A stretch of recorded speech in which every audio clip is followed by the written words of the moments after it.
하나는 2025 시즌을 대비해 새로운 외국인 타자 에스테반 플로리어를 영입했다. 팀 야수진의 취약점이 외야라는 점을 감안할 때 외야수, 특히 중견수 포지션을 소화할 수 있는 선수를 선택한 것은 자연스러운 결정이었다. 하지만 플로리얼은 최근 2에서 3년간 영입했던 외야수들과 성향이 약간 달랐다. 과거 공격력에 초점을 맞췄던 영입 방향과 달리 플로리얼은 공격 외의 다른 부분에서 두드러진 강점을 지닌 선수였다. 플로리얼의 이력을 살펴보면 이러한 특성이 드러난다. 그는 2015년 만 17세의 나이에 양키스와 계약하며 프로 무대에 발을 디뎠다.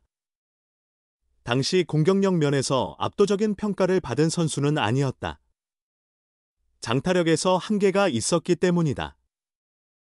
그럼에도 불구하고 플로리얼은 높은 평가를 받았다.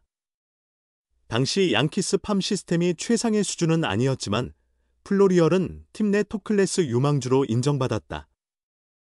2018 시즌을 앞두고 미국 야구 전문 매체 베이스볼 아메리카는 플로리얼을 메이저리그 전체 유망주 랭킹 38위에 올렸다. 양키스에서는 팀 내 2위 유망주로 분류됐다. 플로리얼은 이때부터 양키스 유망주들 중 가장 빠른 주자, 최고의 운동 능력, 가장 뛰어난 외야 수비수, 외야수 중 최강의 어깨 부문에서 두각을 나타냈다. 그는 주루와 운동 능력, 그리고 수비에서 특히 높은 평가를 받으며 공격력 외의 가치를 증명했다. 2019 시즌 종료 후에도 메이저리그 파이프라인은 플로리얼을 양키스 유망주 랭킹 3위로 평가했으며 그는 2020년에 마침내 메이저리그 데뷔의 꿈을 이뤘다. 하지만 양키스 외야에서 그의 입지는 제한적이었다. 수비와 주루 능력을 바탕으로 로스터에 들 수는 있었지만 꾸준히 출전 기회를 얻지는 못했다. 무엇보다 주전으로 자리 잡으려면 공격력의 보완이 필수였지만 이를 충족시키지 못했다. 결국 플로리얼은 양키스에서 4년간 48경기, 134타석만 소화한 후 2024년 클리블랜드로 이적했다. 그러나 클리블랜드에서도 자신의 한계를 넘어서지 못한 플로리얼은 고민 끝에 하나와 손을 잡게 됐다. 하나는 적극적으로 그를 영입하기 위해 움직였고 플로리얼 역시 정체된 자신의 경력을 고려했을 때 K리그가 새로운 전환점이 될 수 있을 것이라 판단했다. 플로리얼은 메이저리그에서 84경기에 출전하며 245타석을 소화하는 데 그쳤다. 5시즌을 치렀지만 전체 경력을 보면 실제로는 반 시즌 정도에 해당한다. 그의 메이저리그 통산 타율은 0.192로 특별히 돋보이지 않는다. 출루율은 타율에 비해 우수한 편이지만 장타력은 우측 폴까지는 95m로 4m 더 짧다. 이를 보완하기 위해 우측 폴 근처에는 높이 8m의 담장이 설치되었다. 하지만 이와 달리 좌측에서 우중간까지 이어지는 펜스는 높이가 2.4m에 불과해 상대적으로 낮은 편이다. 중앙까지의 거리는 122m, 좌중간에서 가장 깊은 곳은 115m, 우중간에서 가장 깊은 곳은 112m로 외야 면적 자체가 작다고 보기는 어렵다. 따라서 외야 수비 범위가 넓은 선수가 필요하며 펜스 플레이에 능한 외야수의 가치가 높아질 가능성이 있다. 특히 하나의 좌익수와 우익수 수비력이 최상급이라고는 할 수 없기에 중견수가 외야 이곳저곳을 커버하며 많은 활동량을 소화해야 한다. 이런 점에서 수비력과 기동성이 뛰어난 플로리얼은 하나와 신구장의 특성에 잘 맞는 적임자라 할 수 있다. 지난해 메이저리그에서도 플로리얼의 스프린트 스피드는 초당 28.7피트로 리그 상위 15%에 해당하는 수준이었다. 이는 상당히 빠른 발을 가진 선수임을 의미한다. 또한 제한된 출전 시간에도 대표적인 수비 지표인 5회에서 통산 1을 기록하며 리그 평균 이상의 수비력을 가진 선수로 평가받기에 충분했다. 점수를 만드는 것만큼 실점을 방어하는 것도 중요한 만큼 플로리얼이 안정적인 수비를 보여준다면 신구장에서 큰 강점으로 작용할 것이다. 타격 또한 완전히 배제할 수준은 아니다. 비록 메이저리그에서는 성과를 내지 못했으나 마이너리그에서의 기록은 매우 우수하다. 2023년 트리플A에서는 100일 경기에 출전해 타율 0.284, 28홈런, 79타점, OPS, 출루율 장타율 0.945를 기록하며 강력한 타격 성과를 보여줬다. 한화도 이 성적에 주목했을 가능성이 크다.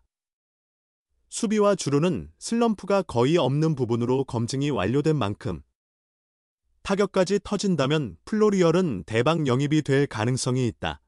2025 시즌 한화 이글스의 선두 타자는 누가 될 것인가? 지난 시즌 한화는 고정된 주전 리드오프를 정하지 못했다.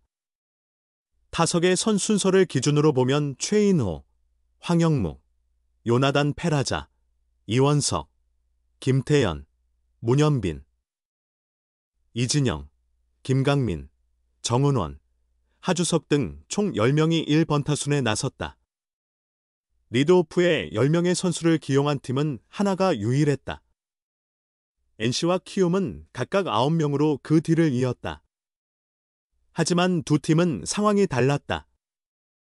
NC는 박민우, 키움은 이주영이라는 확실한 리드오프가 있는 상태에서 필요에 따라 다른 선수를 투입했기 때문이다. 한화의 경우는 무차별적인 기용에 가까웠다. 가장 많이 1번 타순에 나선 최인호가 155타석을 소화했고 50타석 이상 기록한 선수도 6명이나 되었다. 반면 하주석은 6타석만 소화해 가장 적게 한 번으로 나섰다. 1번 타자로 가장 좋은 성적을 낸 선수는 김태현이었다. 김태현은 리드오프 출전 경기에서 타율 0.338, 출루율 0.410, 장타율 0.577을 기록했다. 그러나 김태현은 발이 빠른 편이 아니라 김경문 감독이 지향하는 스피드 야구와는 잘 맞지 않았다. 김태현을 제외하고 가장 높은 출루율을 기록한 선수는 최인호였다. 최인호는 타율 0.277, 출루율 0.382의 성적을 남겼다. 그는 5월 중순까지 대부분 경기를 리드오프로 소화했으나 이후 하위 타순으로 이동했다. 황영묵도 1번 타순에서 인상적인 성적을 남겼다. 그는 타율 0.303, 출루율 0, 361을 기록했으며 전반기에는 하위 타순에서 활력을 불어넣다가 후반기에는 한 번으로 올라선 경우가 많았다. 외국인 타자 요나단 페라자 역시 1번 타자로 98타석을 소화했다.